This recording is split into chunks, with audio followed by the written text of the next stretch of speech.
વાછડાના ઉમરડા ગામે મામલતદાર અને પોલીસ સંયુક્ત કાર્યવાહી થઈ છે। મામલતદાર અને પોલીસની સંયુક્ત કાર્યવાહી કરવામાં આવી છે। ગેરકાયદે અનાજની હેરાફેરી કરતી એક ટાટા જીપને પકડી પાડી છે।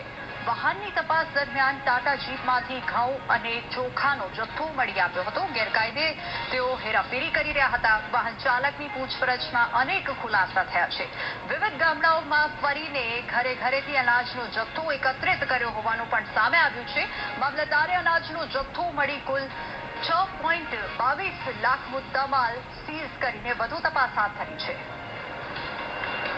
ઘઉં ચોખાનો જથ્થો ઉઘરાવે છે તેવી બાતમી મળતા અમો અને નાયબ મામલતદાર પુરવઠા અને પોલીસ સ્ટેશનથી ગઢડા PSI દ્વારા સંયુક્ત તપાસ કરતા ટાટા કંપનીની જીપ વાહન મળી આવેલ છે। જેમાં વાહનમાં ભરેલ ઘઉં ચોખા જથ્થો અંગે પૂછપરછ કરતા તેઓ તરફથી કોઈ નક્કર પુરાવા રજૂ નહીં કરતા અને જે ઘર ઘર ફરીને આમ કે અમુક વ્યક્તિઓ પાસેથી લીધેલ હોવાનું જણાવ બિનવારસી હોવાના કારણે માલ કુલ રકમ 6,22,990નું સીઝર કરવામાં આવેલ છે। સીઝર કરેલ જથ્થો ગોડાઉને સોંપવામાં આવેલ છે અને વાહન પોલીસ સ્ટેશનમાં જમા કરાવવામાં આવેલ છે।